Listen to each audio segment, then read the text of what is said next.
What do you think? Should I do a countdown? 3, 2, 1. Send it. And we're live. Yeah.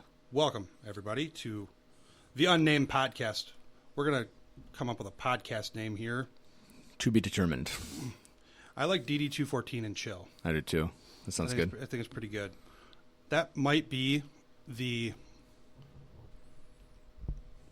That might actually be the name of the podcast, but stand by to get some for that.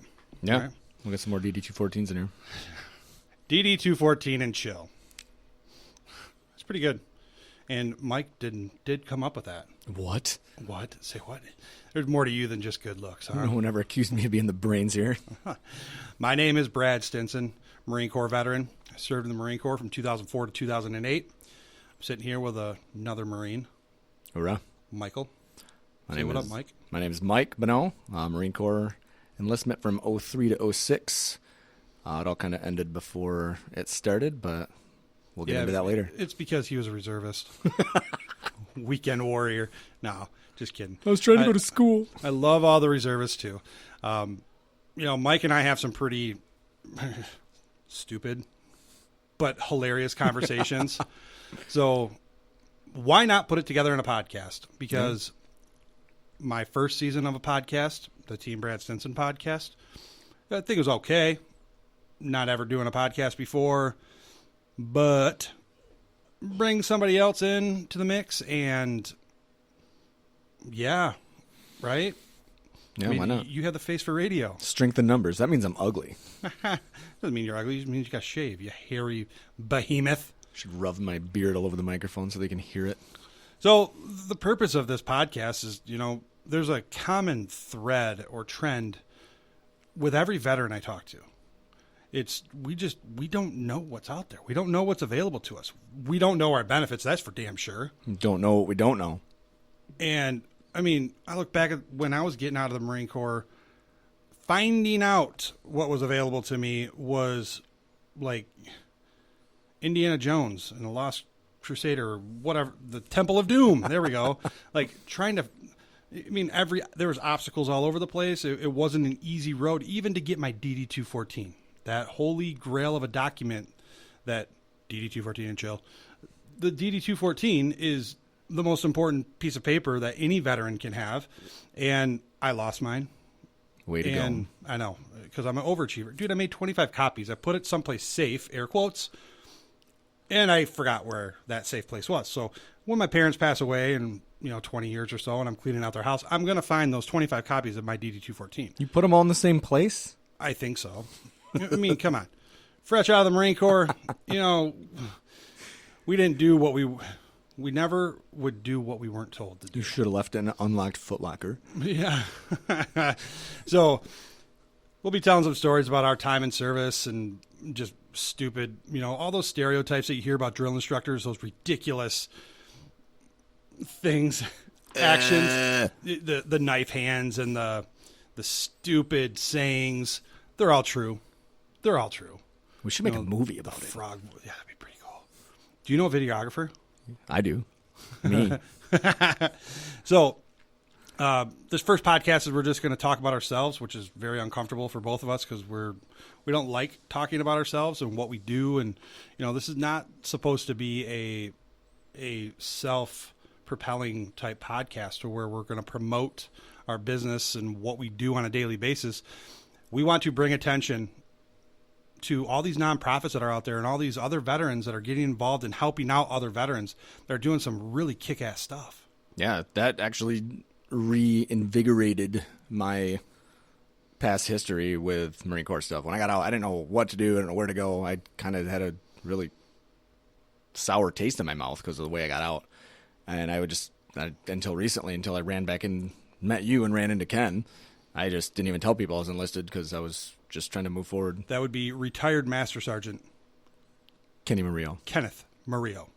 I think he recruited like the state of Michigan. Yeah. He did, 16 years of his 22 as a recruiter? I believe so. But I think I was one of his first recruits. Yeah. He fucked up all my paperwork. No, I'm just kidding. Actually, the guy who was my recruiter did fuck up all my paperwork, and Ken came in and saved it. Sweet. Good job, Kenny. Love you, buddy. Good at admin. I was just a saw gunner. Just a saw gunner. What's a saw? Squad automatic weapon. And what does that do? Like, what's the purpose of that? Fucks up the enemy real bad. By how? By what means do you say? It's the highly trained Marine that is manning that saw. Get I'm up. some. He sees me. I'm down. Die, Iraqi civilian, die. Or whatever it was. Die, bunny rabbit, die. I got 200 rounds. Something's going to hit it. I mean, I think my 4.5-year-old daughter could shoot a saw out of 1,000 rounds. Could probably hit 1 or 2. Just use your plugs. Yeah. I forgot to use those once. Acoustics inside the Kevlar. That's shoulder so, fired that's so real cute. loud. Dude, I shot artillery, bro. Don't even come at me with ear protection and Huh? Can't hear you. You and your little pea shooters, man. According to the VA, though, my hearing's just fine. Huh? Yeah. Tell that to the constant ringing in my ears and my head and the constant headaches that I get because of it. Whatever. This is not a bash the VA No. podcast. The VA has actually done a lot of fantastic things. So, True. for those of you who don't know me, I served in the Marine Corps from 2004 to 2008. Some of the greatest times of my life, man. Like, I look back and when going through it, it sucked balls. Like, it was horrible. I had a horrible taste in my mouth when I got out, just like you. But I look back at it now, and it was some of the greatest times of my life, man. Like, just the bonds that were forged, the friendships, the memories. Would I do it again? 50-50. Who knows? Jury's out on that, right? But if I had to do it all over again, I don't have any regrets in my life. I am who I am today because of all the mistakes that I made growing up. I look back at the time when I was 18, like, how the hell am I still alive? How did that even make sense? Like, how did I not die? Which a lot of us probably have gone through that. Oh, yeah. But I have absolutely no regrets for anything that I've done because it's formed me into being the person that I am today. Right. I'm a veteran advocate. I'm a VA home loan specialist. I'm the executive administration officer with 92 for 22. Secretary. I ain't nobody's bitch. Yes, technically I'm a secretary, but I class it up by calling myself the executive administration officer, which sounds a little bit more executive, if you will. During my time in the Marine Corps, I did 2 deployments to Iraq. The first one was on 13th MEU, and the last one we flew over on a bird, which was incredibly weird. Like, how can you fly for 36 straight hours and not be in a country that you're supposed to, every flight that I've ever been on in my life up to that moment was the max was 4 hours. And that was because it made sense to fly from Grand Rapids, Michigan to Washington, D.C. to fly to California.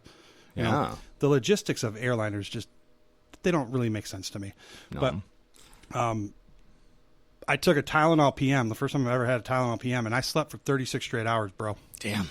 It was awesome. But went into country, did our thing, and I ended up leaving my unit overseas. So I was a short-time deployer because the Marine Corps gave me the opportunity, that golden word, the opportunity to re-enlist overseas in a tax-free zone. Did they bring you, all your paperwork in, a fancy little fanny briefcase? No, it was, I was kind of being a jackass, smart-ass guy, senioritis, man. I'm getting out of the Marine Corps. Nobody's, throwing up, I'm going to say peace signs to everybody, but it wasn't without the index finger. What are you going to do to me, bro? Not re-enlisting. You can go to hell. Fuck you, right? I mean, that's the attitude that I had. So when I had to meet with a career recruiter, because, again, I had the opportunity to re-enlist overseas, I gave him a ridiculous dream list. Yeah? Ridiculous. Like you would only re-enlist if these needs you, were met? You hit all 5 of these.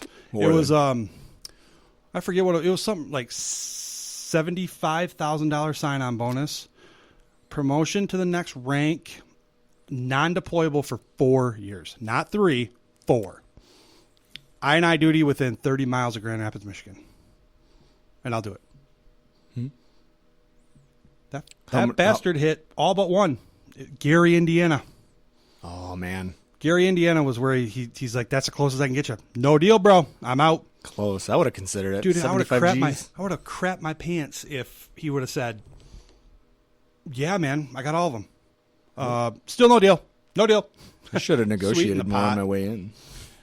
So I unfortunately had to leave my unit, my brothers, my family overseas in a combat zone and come home to get out of the Marine Corps. And they all understood. They're all like, I'm happy for you, man. Get out of here. Godspeed, man. Yeah, exactly. Go do your thing, man. Go be a civilian, a nasty civilian. Right. And so I left them, and I didn't really understand or truly appreciate the impact that had on me at that time. You know, like just the sheer amount of time that we spent together on 2 deployments. I mean, these guys, you couldn't even turn around, especially on ship. Like you couldn't turn around with somebody in your face, not like wanting to fight you in your face, but just in your face because you live in a berthing. The sleeping quarters on a ship are just absurd. There's 8 Marines crammed into what seems like a 25, like my office is bigger than that berthing area, like where the coffin racks were, right? The coffin racks, I could lay down and put my elbow on the mattress and my middle finger would touch the top of the next rack. Just absolutely crazy. So, you know, me being the smart big guy that I am, I found a rack that had no ceiling. I mean, well, it had a ceiling. It was just way higher. So I could actually sit up in my rack. Of course, I looked ridiculous because I had to tilt my head sideways, but had enough room for a 13-inch TV and a PlayStation 2. Nice. Because I was an armorer at the time. Over there playing Call of Duty on ship? No, I actually had full access to email, which is, you know, back in my day. No shit. We weren't allowed to bring cell phones on deployments. What the hell's that? What's up with that, man? OPSEC? Don't they What? get cell Complacency phones kills? in boot sometimes? I heard the Army does. And they get stress cards. I don't know. These could all be false. I mean, if you're listening to this and you haven't tuned us out yet, please let us know. Comment. You know, if you've been through Army boot camp within the last 10 years, let us know. Are the stress cards really real? Any branch, we should have like a good old fashioned dick measuring contest. The Marines will win. Us and our crayons, you know. They promote growth Of the beards. You know, I'm the unicorn veteran that does not have a beard. Me and I think Yet. of probably a handful of others that just don't have beards. Why? Because I don't need a freedom beard to be free. You're kind of cute with your baby face. I know, my little chunky cheeks and everything. So I left my unit overseas, and here we start the transition. You know, so I had 45 days, which is supposed to take 90. 45 days to check out of the Marine Corps, fill all the checks in the box so I could take my TAPS class, Transition Assistance Military Personnel, which they go over all the fantastic benefits we have earned by serving our great country.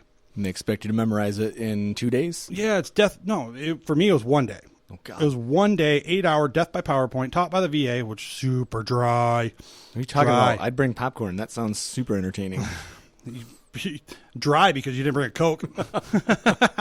So, you know, there's an old adage, when the student's ready, the teacher appears. And at that time of my life, I was not prepared to buy a home. What was on my mind? 10 days and a wake up and I'm out of this mother. You know, like that's all that was on my mind. I knew I was going to go to school eventually. So I kind of tuned into the GI Bill portion of it, but the home loan stuff, nope. Right? The disability compensation, I'm good. I have 10 fingers, 10 toes. I don't need it. You know, I want that money to go somewhere else. The unemployment aspect of it, like collecting unemployment, I also tuned that out because I was too proud. I could find a job. I'm a Marine, combat veteran, 2 times over. Yeah, in hindsight, I'm an idiot. You know, unemployment is it's there to help you transition your life when there's a major event, such as getting out of the Marine Corps in California, moving back to Michigan. You know, like I was an idiot, but you know, live and learn. There's a couple moving parts in that whole process. No regrets, man. So, transition home, move home on top of the world, DD-214 in hand. I mean, you can't ask for a higher high than that, right? I mean, you got a DD-214. Well, reservists don't get DD-214s. They get an honorable discharge certificate. Yeah, like a little diploma. Yeah. because you went to school. So I had my DD-214 in hand, and yes, I did make 25 copies of it. Fly home to Grand Rapids, Michigan, and I am just elated. I mean, it just on top of the world. I just did something that less than 10% of the population has ever done. I voluntarily enlisted in the Marine Corps during a wartime. Went to Iraq twice. Came back 10 fingers, 10 toes. Kicked ass, took names. Obviously, we didn't kick enough ass because the war trudged on for quite a while. But we did some cool shit. And my brothers are still downrange, getting some. Okay? Come back. I fully embraced my newfound freedoms. Fully embraced. I mean, I'm talking, I didn't even wear pants the first 2 or 3 days. That's awesome. Because that was one of the things about the Marine Corps that I hated. I had no say at what I wore, what time I woke up. Hyper regulated. When we had no say at the time we got off work. We had no say of anything. I mean, we were told what to do, when to do, and that was it.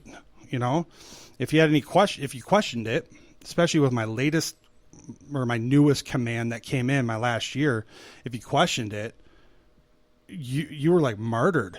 You were oh my God, I can't believe you're questioning me. And this motherfucker, First Sergeant DePoister, if somebody knows where he's at, please let me know.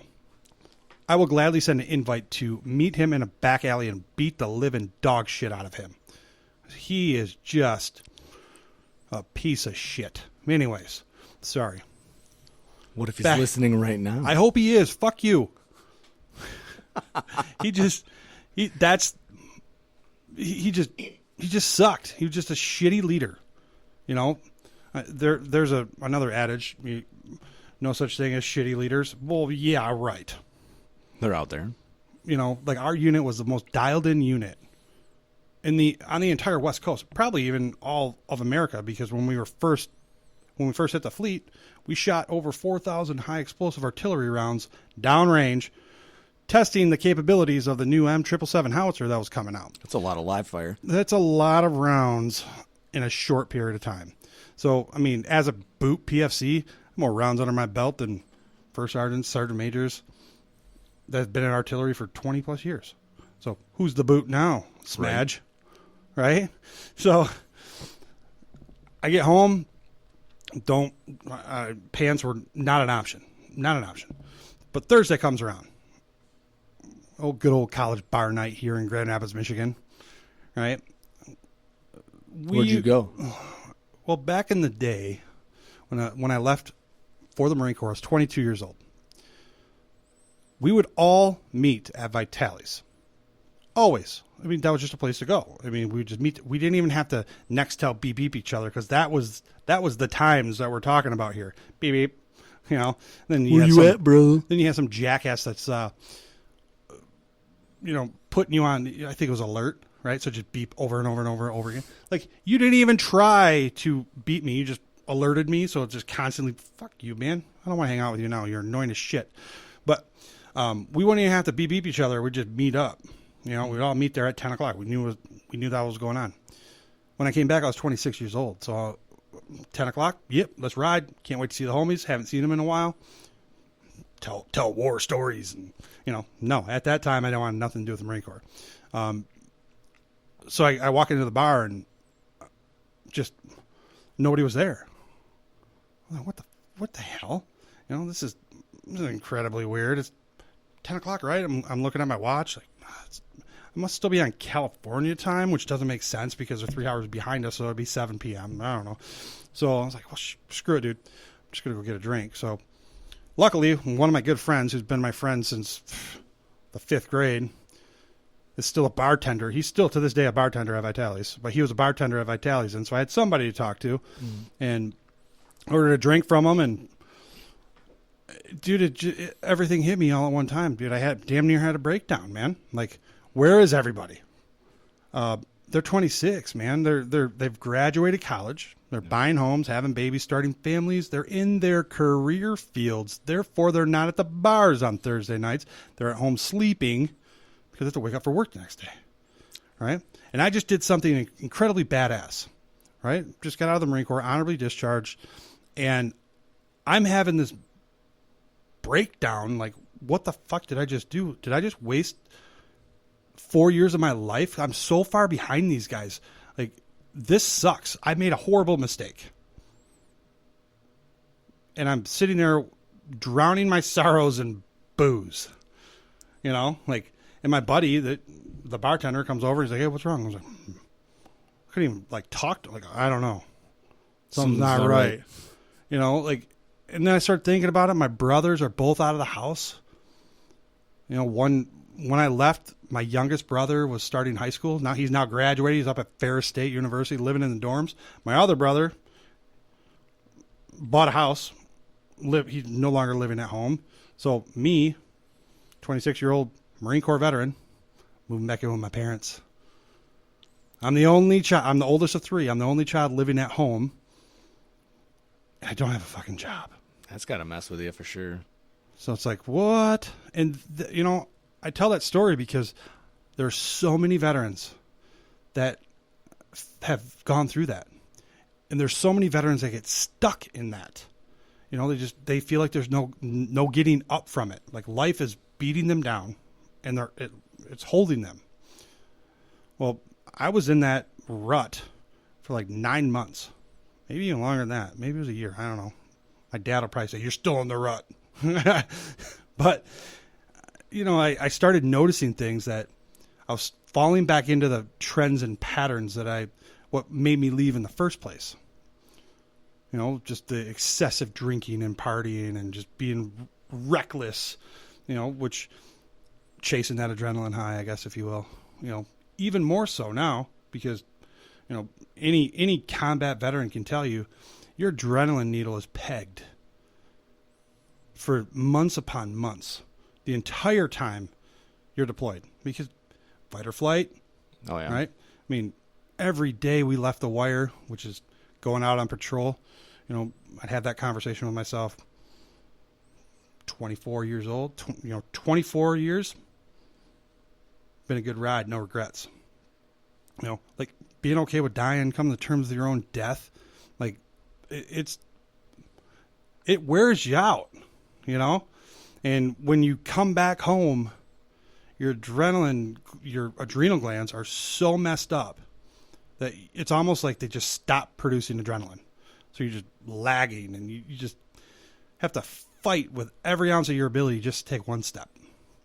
But once you take that one step, you start gaining momentum. And that was me after about 9 months. Went to go pull out my DD-214, the 25 copies, and because I was going back to school, I knew I was going back to school. I wanted to utilize my Montgomery GI Bill benefit, but I needed my DD-214. I didn't have it. So at the time, the VA was on 3 Mile and Coit.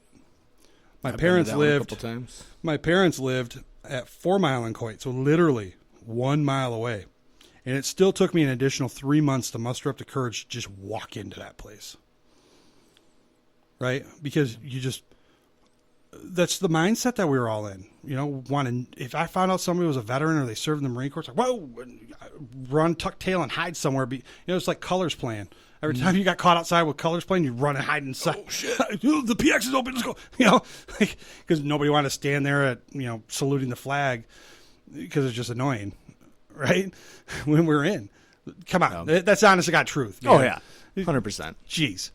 So I went down to the VA and said, "Hey, Miss Receptionist Lady, I need a copy of my DD-214. Who do I got to talk to?" "Well, I don't know. Let me go check." "Thanks, you incompetent monotone bitch. Go find me somebody," right? So she comes back and she's like, "Oh yeah, you got to talk to the Dave officer." "Roger that. Where is he?" "Well, I don't know." "Okay, again, you monotone bitch. Give me something here."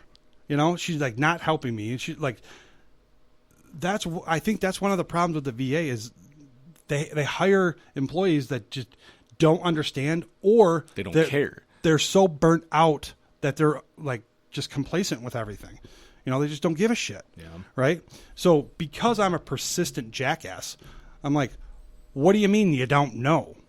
She said, well, there's only 2 in the state, and they travel, blah, blah, blah, and he's here on the 3rd Tuesday of every month. I'm like, so he was here 2 days ago?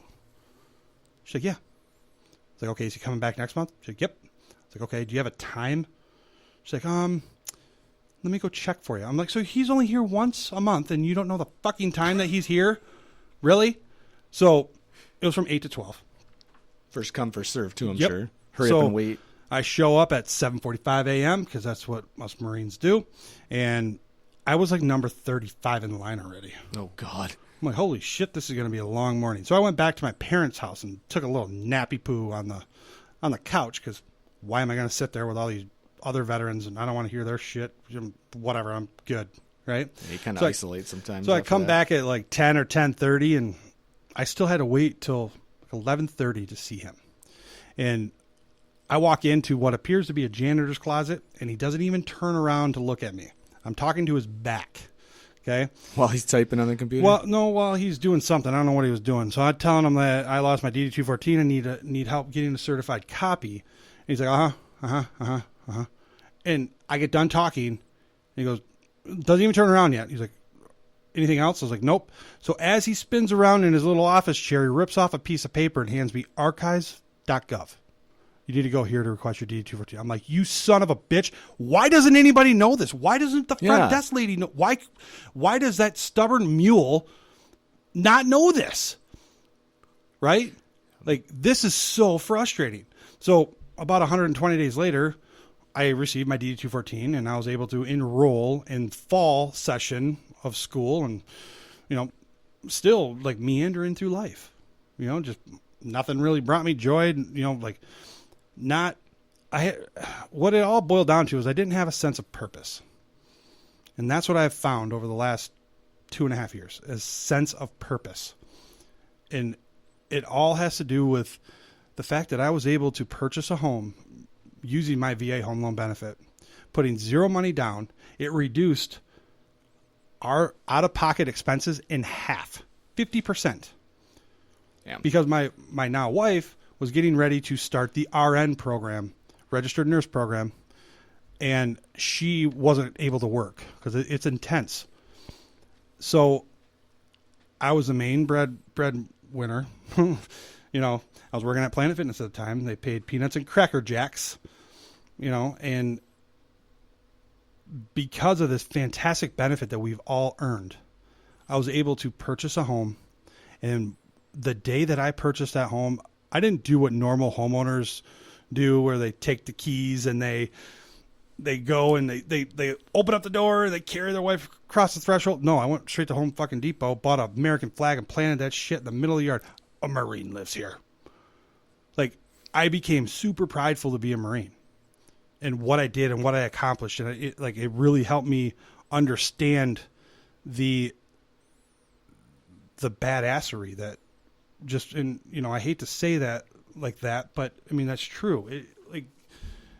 The Marines are known for a couple things: drinking beer, eating crayons, and kicking ass. Usually all at the same time. Yeah. And I didn't really truly understand or appreciate the effect that the Corps had on me until then, because I allowed myself to process everything and transitioned into, from being an active duty Marine to a grumpy veteran, right? The guy with the perfectly manicured lawn that bitches at everybody who even gets remotely close to it. Get off my lawn. Do you want to know what a knife hand is? I'll show you. So that right there, and I didn't realize it when I did it either. I mean, it's always great to reflect back on your life and, really process everything. But it wasn't until I became a loan officer that I realized that because I was able to purchase a home using my VA home loan benefit, I finally have now transferred or transitioned home. And because I knew how it made me feel or the intrinsic value it brought me, I fight with every ounce of my ability each and every day to pay that forward to my fellow veterans, because that process was not an easy one. You're talking to a loan officer who maybe has done 100 loans last year. but 4 or 5 of them were VA. They don't understand it. We don't understand it. They think we do. But let's face facts. Veterans don't know our friggin' benefits. We don't know shit about our benefits. Again, the TAPS class. When you're going through TAPS, you're not thinking about buying a home when all you want to do is go to school. Right? 23-year-old guys that get out, they're not thinking about buying a home. They're thinking about chasing tail and going to school or, doing something else. They're not buying a home yet. Right? So when they're going over these benefits with us, we don't know what they're talking about because we're tuning them out, counting on our fingers. Okay, so when I get home, I'm going to not wear socks. Or I'm going to wear the same socks 3 days in a row because that's a huge saying in the Marine Corps. Drink water and change your socks. You're going to be fine. But I amputated my arm. Drink water and change your socks. Here's 2 Motrin. You're right? Freaking corpsmen. Devil Docs. I love Devil Docs. They're awesome. We had a funny corpsman. Whenever we got food, he'd say, "Mr. E is here," for the frickin' MREs. He thought he was such a comedian. He's like the type of telling dad jokes, laughing at his own shit. Everyone's Mr. like, "Fuck E. off, Doc." Well, they're so optimistic because they're in the Navy. Yeah. They don't have to do the same bullshit that us Marines do. Even though they're tasked and they're attached to us. I'm pretty sure their Humvees have AC. They can opt out. They can opt out of anything. They don't have to do. We had some pretty motivated Devil Docs with us. One, Link was his name, Cameron Link. I hope you listen to this, Link. This guy was just a motivator, man. Like, why didn't you join the Marine Corps? Why are you a Devil Doc? I don't know. Give me your shotgun and all your shells. Like, when we did non-lethal training, he loaded up his flak jacket Molly gear with all shotgun shells. So like this coyote colored flak jacket has probably 200 12 gauge red shotgun shells all stuck in the mollies, like, Jesus, Doc. Anyway, so the opportunity to become a loan officer arose, and I knew that there was a need for somebody that speaks military, speaks VA through my own trials and tribulations with it, and through just sheer grit and perseverance, I'm going to learn how to speak mortgages. And I think I do a pretty good job translating it into terms that even us Marines can understand. We're known for our good looks and not necessarily our intelligence, right? I mean, you can't tell me the dress blues isn't the most badass dress uniform in the entire military. I crashed a wedding once on accident at the first Marine Corps ball I went to. There was a wedding going on in an adjacent hall. The doors flew open, and I got invited in just because I was in my dress blues. The Marine Corps ball. Let's talk about that, man. You get a room full of Marines and offer them free beer. And cake. And free food. And a +1. You get to bring your date. Yeah. Well, it's like prom night. You're guaranteed to get laid. Yes. Right? I mean, especially wearing your blues. Right? You're going to get laid. Ours were in Vegas, man. Oh, God. Mine was in Lansing. 124 Charlie Company. Well, that's what you get for joining the reserves. Hey, man. Blame Kenny for that one. Mario, it's your fault. No. If you're listening, it's going to be your ass. If you're still listening. So that, in a nutshell, is my transition story and why I do what I do now.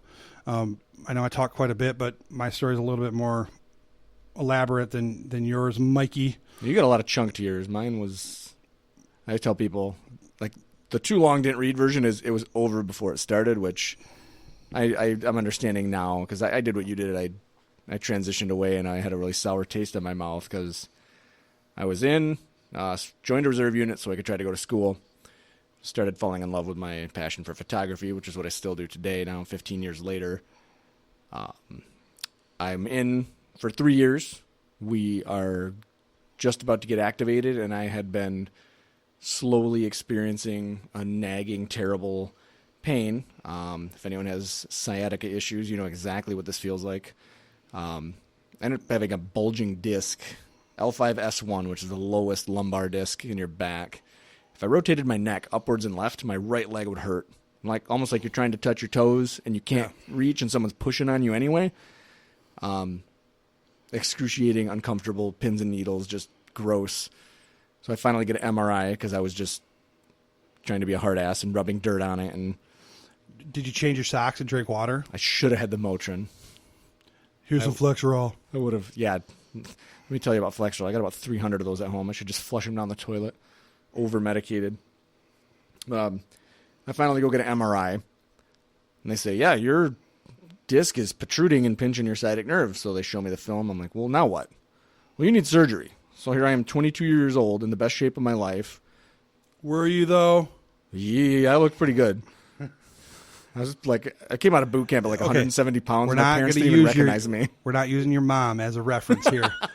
Oh, that's my baby. He's so handsome. You're in the best shape of your life, Michael. I mean, I was doing all right. I still couldn't do perfect PFTs, though. I was working on that. I could do like 15, 16 pull-ups. You always got 100 sit-ups, though. Oh, yeah. Everybody did. I could do like consistent 8-minute miles. I was never a fast runner, but I was doing okay. But I go under the knife, 22 years old, for a lumbar laminectomy, which basically means they sliced me open. They split my lumbar apart to pull the disc out and grind it away some of the bone, put that shit back together, and slapped a Band-Aid on it and said, have a nice day. So Change your socks and drink water. yeah. That's where your PT instructions were, right? My PT was don't lift more than 10 pounds for 6 months. So I got real fat. Well, that's all right. I couldn't even go up and down the stairs for like the first week, I think. Like, I could barely turn and wipe my own ass after taking a dump. TMI. Hey, man, that's how we do here. Gotta get go-go gadget arms. And fast forward to 6 months. Things still aren't quite right, so they slap me with a round of cortisone injections to the lumbar area and then give me another 6 months of 10 pounds. So, Dude, I got a funny story about cortisone shots in the back. So I went to Spectrum. I go to Spectrum Health. yeah. There, it's like you're just a number, right? Oh, yeah. There's like no personal feel at all. It's just, you're patient number 1, 2, 3, 4, 5. Put you on the assembly line and let's push you through. So I go in. I too have 2, sometimes 3 bulging discs in my lower back, and it's just excruciating. So the doctor sent me to the pain and spinal management, whatever, and they're like, "Yeah, have you ever done cortisone shots?" No. Okay, well, let's try one. So go in, get undressed, put on this robe, but I have to put the robe on backwards because they have to do a shot in my back, right?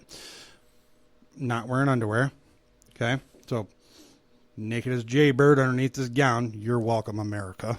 Right? That's America's ass. Yeah, that's America's ass. That's a Avengers Endgame reference for anybody who watches that. And the doctor comes in because, heaven forbid the doctor does anything other than come in and give you a shot, right? So the nurses prep me. Doctor comes in, starts giving me a shot. He goes, "Oh yeah, I was going to tell you or ask you, do you care if the residents, like the resident doctors, watch this procedure?" I was like, "Nope, not at all." So they open up the back of my gown, full butt cheeks hanging out on this table, right? And I'm face down, so I can't see what's going on in the room. So doctor gets done. "All right, you're good," and walks out. Well, the nurse says, "Okay, you can sit up now." So I sit up and I look over. There's probably 35 people in this room staring down Main Street. Like, you're welcome. You give them a little show? You're welcome. Dude, it was just super uncomfortable and like awkward. Like, you guys enjoy my butt crack? You should have learned how to twerk for them. I know, right? So sorry, I didn't mean to cut you off. But No, you're fine. That's more funny than that happened to me. Mine was just one and done. They did 2 rounds of it. It helped a bit. I started doing yoga and stuff like that, and it helped. But this all happens, and then a couple months later, we're ramping up. We got boots in the sand. We got orders. We're going. They look at me. They go, "Not you. You're too fat. You broke dick motherfucker. You're staying here." So they grounded me, didn't let me go. But of course, I couldn't also do anything. I kept telling them, "Let me do something in the rear with the gear," because you sit here and you kind of feel worthless when someone tells you, "No, you can't do your own job." That's the most helpless feeling, man. When you know that your crew is about to go down range to get some, and you're not there to support that, that sucks, man. It's a really shitty feeling. My buddy from high school and I enlisted same day. Buddy program. Yeah, and then we got split up anyway because job, his Kenny. last name starts with M and mine starts with B. And I still remember after like check-in when you're awake for 3 days straight, getting screamed at in boot camp. Yeah, dude, falling asleep while marching. Oh God, God, that's horrible. they're like, "Hey, motherfucker, you're the stupid buddy program thing." The drill instructors, even if they care, they can't let you know they care, so they're always a dickhead to you. So he asked me, like in plain sight in front of everybody, if I want special treatment by having them move one of us. Nope. Absolutely fucking not. I don't want to stand out. I don't want anything. Don't treat me like anything special. So we went through boot camp at the same time, just different platoons. But he was going. Him and I both attached to the same reserve unit. He went, and I stayed in the rear with the gear. I tell people I warmed up my thumb for 9 months because I sat here with my thumb up my ass, which felt awful. I went and I got a civilian job at Dick's Sporting Goods. When did you get a job at Best Buy? I give you shit about working at Best Buy because I think for like the first 3 months that we were like really hanging out and stuff, you just managed to slip. I used to work at Best Buy. Like, no shit, Mike. Dude, working there is like a cult. I was warned as soon as I got a job there. My girlfriend at the time was like, "It's like a cult. Don't drink the Kool-Aid." I'm like, "No, it's not. It really is." I've worked there 3 different times since 2007. I don't think I could ever get a job at Best Buy and still be married. You'd bring home all the toys and gadgets. Yeah, I mean, it would like, honey, look, home theater system. hey, look, these TVs this 85-inch TV is on clearance for $1,200, so I bought it. And I did. Oh, I put it on the Best Buy credit card. No, I did paycheck withdrawal. Yeah, you barely take home a check. If you're working there part-time, it's like, the discount's really good. They do give a shit about people. It's just hard to climb the ranks. It's just a bunch of retail politics, but I digress. But yeah, I started working at Dick's Sporting Goods because I just grabbed the first civilian job I could find so I could still get paid and pay my bills and try to adjust. And it sucked because like nothing I ever did gave me any kind of fulfillment. I was faced with the deployment here. We're supposed to go do what we're trained to do. Freaking 0311 infantry. It's hard to reacclimate into society when you're dealing with Marines. Yeah. In Army, you know, I know we're talking a lot about the Marine Corps, but it's because that's what we know. Right. Now, it's probably the same with the other branches. Like, I would imagine so, yeah. I mean, think about how we talk to each other. Like, No filter? no, like we use the word fuck. Like a comma? Yeah. However, pause for a fact, right? Yeah. Like, if I were to talk like that to any civilian, I found out the hard way that they don't appreciate that. No. Especially the ones out on the lakeshore. You trying to pick up Whoopsies. chicks? Whoopsie. No, when I opened up the Holland Planet Fitness. Oh. And, you know, like you start drawing a bond with somebody and you just drop an occasional F word and, oh my, how dare you say that in my presence? Wait a minute. Wait, what? Sorry. My bad. Rewind. I didn't realize that was such a bad word. You know, like you just Earmuffs. offend. It's so easy to offend people. Yeah. You know, with our dark humor. Yeah, it is a special Right? type of humor. It's very difficult to fit back in. 100%.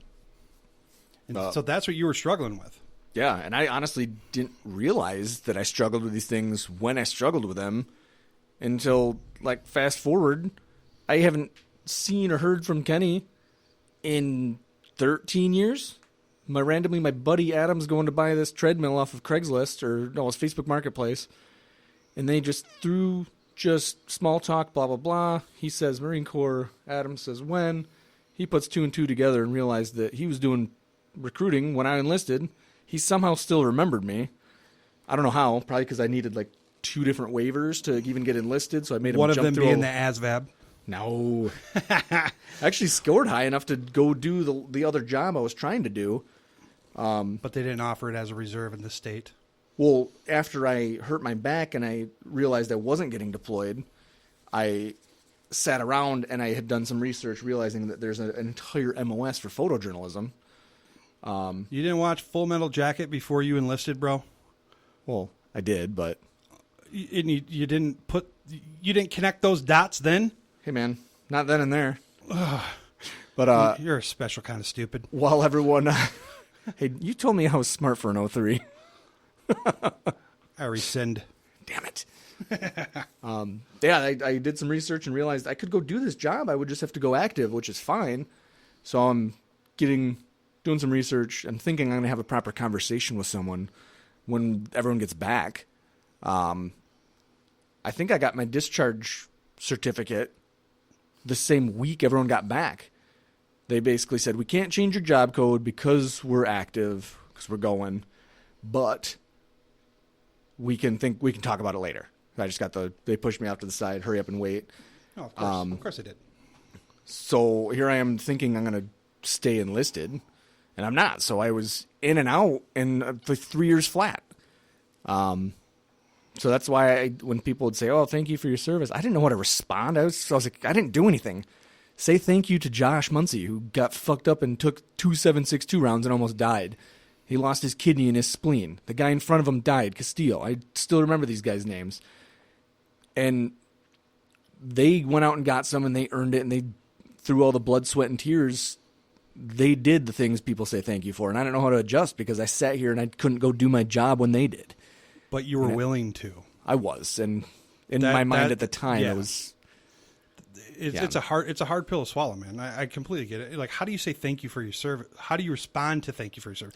It wasn't until like within the last couple of years that I really was like, it was my honor, or you're welcome. Yeah. Like when somebody said thank you for your service, I was like, no. Oh well, yeah, it's me. Like no weird feeling. And, like you guys all gave me shit about this, but one of the hardest things that I ever did was just recently. And dude, I was, you want to talk about anxiety level peaked, PTSD level peaked. Mm-hmm. Like everything was just off the charts. Like I was so like worked up about this. Like I was honored as a hometown hero at the Griffins game. Oh man. And I'm like, I don't want to do this. Like I don't want that attention. It's so hard. Like, even when I'm at a sporting event and they're like, if there are any veterans out in the stands, can you please stand so we can acknowledge your service? I don't stand, because the fact of the matter is I didn't do it for you. Right. Like as shitty as that sounds, I did not do that for you. I did it for me. I was in a really shitty spot in my life. I needed to make a drastic change fast. Mm-hmm. And I joined the Marine Corps. Okay. Right. So that was my thought. That's the way I approached it. And now that I have 2 daughters, it is my responsibility, mine, nobody else, to show them what a true patriot is, how a true patriot acts, how to honor our fallen, remember our fallen, and honor the sacrifices that the fallen have given us. It's my duty, not anybody else's, not a TV show, not the internet, not YouTube, not anything. It's my duty. Right. And how do I do this? I have to embrace the suck. That's what they teach us. Of this horrible attention, like it was just, so the start of period 2 was when it was going to happen. Around the first time out is what I was told. So make sure you're in your seat. Beginning of the second period, I'm like, son of a bitch. So the entire first period, I wasn't in my seat. I gotta pay. I was so like worked. I was just amped up. Like, I don't want to do this. I don't want to do that. I was like just sweating, like profusely sweating. Like this sucks, So I'm like, God damn it. So I remembered a guy I play softball with and I played college baseball with is the mascot. Finn, I think is who he is. The little Griffin guy? Yeah. Right? So I'm like, oh, shit. So I Facebook message him like, hey, bro, I'm the hometown hero for this game. I would greatly appreciate it if you came up to see me. So Finn, this little dude, we call him Gnome in real world. He's a little guy? He's like 5'8", maybe 140 pounds. He's a little squirrely little guy. But, I mean, he could climb up anything, jump, like very acrobatic. Type stuff. So this dude's like jumping over seats to get to me, and he like jumps on my back halfway through, right? So I'm standing there like, doing the really awkward, uncomfortable wave, and then he jumps on my back, and it was like, dude, everything was okay. That's awesome. Like I was like, oh, thank you, Lord. Like, oh, this is, and it was really cool. Like, and then my phone started blowing up. Well, all the veterans that are in the stands, you tool, look at this idiot, like, fuck you, man. That was the hardest thing I've ever done. Wasn't my choice, man. And They're like, yeah, I can see that. I can see that. I'm sorry, you're still Tool, but because that's how we are. We razz the shit out of each other, but that's Shows we care. exactly. Like if we're not razzing you, we don't care. Right. Like that's the bond that we all have. I mean, Jesus, you get us in a room with army guys. Oh, yeah. We are going to make fun of each other till our faces turn blue. But if a civilian comes over and says it, Then we'll all curb stomp you. yeah, you will get pistol whipped like you would have never been pistol whipped before. Mm-hmm. That's the badassery of the bond that we all share. Air Force, Navy, Army, reluctantly, and Coast Guard, the Coasties. Can't forget about them. The Puddle Pirates. Yep. Right? Coast Guard City, USA, Grand Haven, Michigan. Can't forget about them. Right? It's very easy to do because, like we all think of the armed forces as being the four, right? Because the Coast Guard doesn't technically deploy overseas. But we go overseas to do what we do knowing our coast is guarded by the Coast Guard. Yep. We wouldn't be able to do that. Same with the first responders, man. Think about that. We could not go over and do what we do overseas if we knew that our family was in danger. Right. So police officers, firefighters, paramedics, hats off to them, man. They're the true heroes in my eyes. They do it for 20 years. And they see some horrific shit, man. We saw some pretty nasty stuff. Don't get me wrong. War is nasty. But, dude, I couldn't imagine seeing an American child mutilated. Right. That shit's happening in our backyard right here. Yeah, like they went to go chase after a ball and they got hit by a car. And these first responders are the ones that go and deal with this. Right. Like for some reason, I had no issues seeing a Iraqi. Right. It didn't bother me at all. Like, well, you mess with the wrong hombres, huh? It's par for the course. You're Right. trained for it. It's becomes part of it's commonplace. But seeing a dog injured, dude, that like, killed me. Oh yeah, that would kill me too. I would hate that. An American, yeah, that would kill me too. Yeah. But I didn't. Luckily, our deployment it wasn't chill, but my first deployment we lost. I can't remember the exact number. I want to say 8 Marines in Operation Steel Curtain, Iron Hammer. And we weren't there when, on the border with the ground forces. We were supporting them with our artillery. Right. Okay. So we didn't see what went down, but shit hit the fan. Obviously, because it was just after Fallujah in 2004. Okay. And we were on the border, Syrian border, pushing the insurgents back. So Marines went through, pushed them out of their safe haven. We were pushing them back from Syria. We didn't know at the time that we were creating Ramadi. Yeah. Right? Ramadi 06 was considered to be the most dangerous place in the entire world.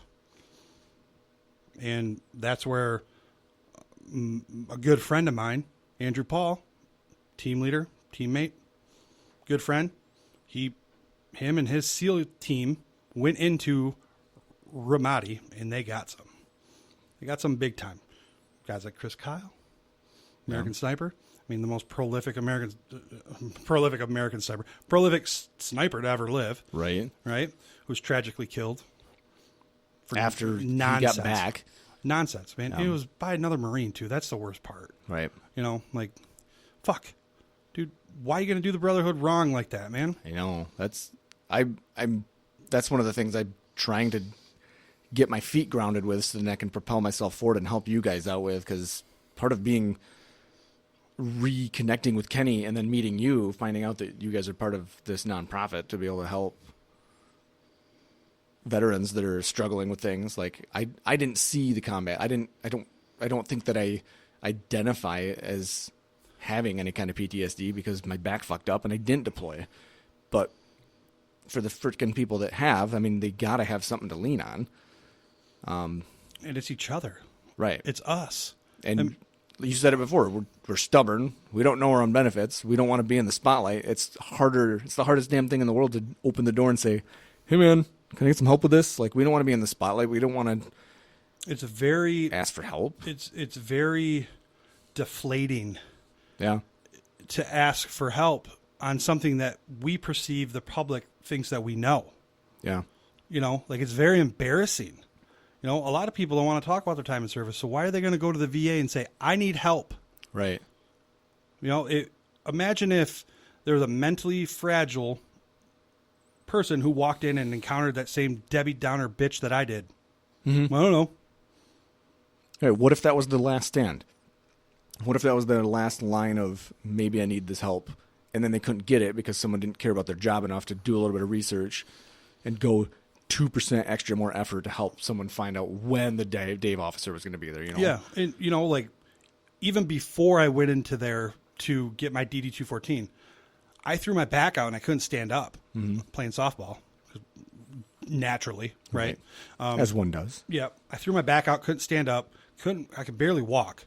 So I didn't have health insurance because I didn't have a job. Right. But I knew that if I made it to the VA, they would take care of me. Mm-hmm. But I just got to make it to the VA. Just got to get in the front door. It's a mile down the road. Yep. My mom, bless her heart, is trying to get me out of the car. I'm a big dude. She's a small lady. She can't. Trying to like bear hug you out of the passenger seat. So it took us 45 minutes to walk maybe 100 feet. Damn. I get into the door and they're like, can we help you? I was like, I need medical help. I can't stand up. Something's wrong with my back. I'm having a hard time breathing, blah, blah, blah. Yeah. And they're like, are you a resident here? I'm like, no. Like, okay, are you a veteran? I'm like, I'm a veteran. They're like, do you have your DD-214? I was like, no, I don't have my DD-214. I don't carry it with me in my softball bag. Right. You know, here's my laminated copy. So they turned me away. Physically in pain, barely able to get in the front door. So I had to go down to Spectrum Health or wherever the hell I went for them to give me a shot and some other stuff. Yeah. And of course it cost like $5,000, which I didn't pay. Mm-hmm. You know, like I'm not going to pay it. Yeah. Because the VA should have paid it. Yeah. You know, stubborn veteran thought process right there. Yeah. You know, like, I'm going to get you. I'm not going to pay it. Yeah. Well, they got me in the long run because it affected my credit. You know, like, son of a bitch. You know, but, you know, you live and learn. Yeah. So that's our stories. Thanks for listening. Essentially, you know, like, I think I came up with a different name for the podcast, I think. What is it? DD-214 and chill, cross out the chill. DD-214 and crush. Ooh, I like we're not that. going to chill. We're going to crush chilling. it. We're going to, you know, hopefully we can empower veterans to get out there and just get after it. Yeah. You know, find their purpose and find the meaning behind what they're doing. Yeah, we want to know what struggles you guys are going through. Maybe we have or know someone that else has, and we can try to connect you with that. I think I've done a pretty damn good job of building out a network of people that I can connect veterans with. Oh, yeah. know? I've seen you work with people. I brag about you to people you don't even know because you're such a hard ass at what you do. And I tell people he's not even beyond just the mortgage stuff, just the fact that he knows his shit inside and out. I mean, there's always room to grow, always room to get better, always room to learn more. You know, like with the VA home loan, it's a complex thing. Yeah. Right. But I've dedicated myself to knowing it like nobody else, to be a resource and an ally for every veteran coming home or is already home and they're trying to find a home. Yeah. Right. Because there's so many myths and misconceptions about this damn loan that it drives me insane. It's like, I love getting the agents that are like, no, it's a VA loan. You're going to put $0 down. That means there's no skin in the game. It's a weak offer.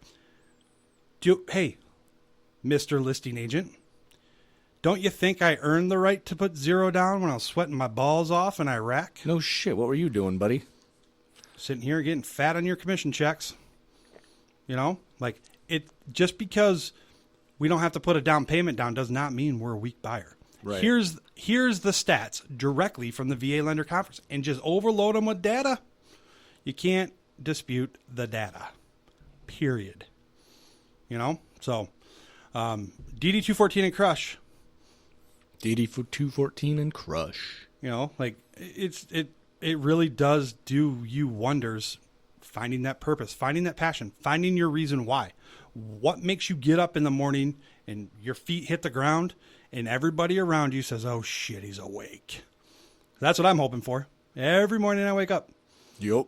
You know, just like, oh shit, he's awake. What kind of crap is he going to come up with this time? That'd be awesome. That's my mission. Hopefully, I can get Claire, my 4-year-old daughter, to do that. Oh shit, Daddy's awake.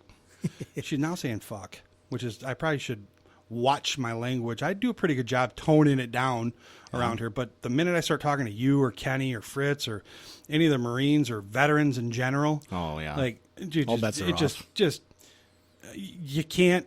The valve breaks, the damn breaks, and here comes all the F words. Sorry, Mom. Maybe we could call it DD214 and F words. DD214 and fracking. All right. I think that's it. I mean, you got any final thoughts? Just thanks for listening. Keep listening. If you have stories like this, let us know. We want to hear from you. Love to have you on as a guest on the podcast. If you're struggling or if you've overcome the transition struggle, there's a lot to be said in sharing the stories.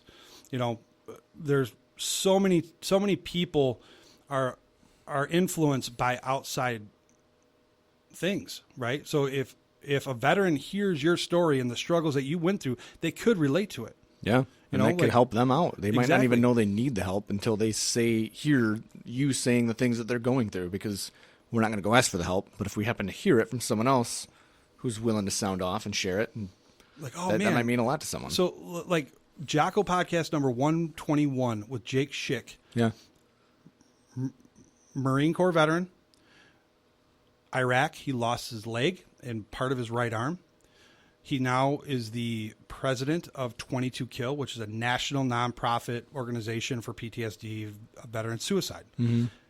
His story on the Jocko podcast, it was like 4-hour long podcast, but his story, I resonated with it so much. I went through a lot of the same struggles and a lot of the same problems as Jake did, transitioning out. And, I didn't have the severe effects that he did with like, fentanyl and like the drug use, not bad drug use. There's just the painkillers, right? He was abusing painkillers, but I could relate to a lot of his struggles, and the fact that he came out of it and he's now running this national organization and he doesn't have a leg and he's missing part of his right arm. And I'm over here being a little bitch, right? Like if he can do it, why can't I? Right. His story really helped me quite a bit. And I had the great opportunity to meet Jake at our annual Boot and Shoot fundraising event just this past year. And him and I are pretty good friends. We exchange numbers. We text all the time. And, just, hey, Devil Dog, thinking of you. Get after it, man. Yeah. Appreciate the good words, back and forth. Sanity check, buddy check. Like that's a huge thing too. That's a topic for a different day. Yeah. Buddy checks and what happens when you get out of the military.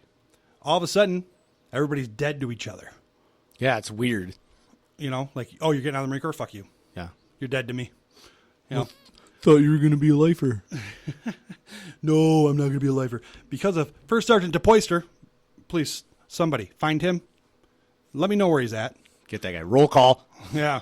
Sound off. Roger up. So, thank you for tuning in. Hope we entertained you entertained you for the last hour. Appreciate any feedback that we can get. We're just winging it today. Episode 1 of ironing out all the kinks. DD214 and Crush. Crush it. Get after it. My name is Brad Stinson, Marine Corps veteran and a veteran advocate. Get after it today. Do something outside of your comfort zone. Grow as a human being. Grow as a veteran. Reach out to your other veterans. Say hey. Might go a long way. Right on. This is Mike Banno from Forward Exposure. I'm a photographer. I make things look pretty. Do what Brad said.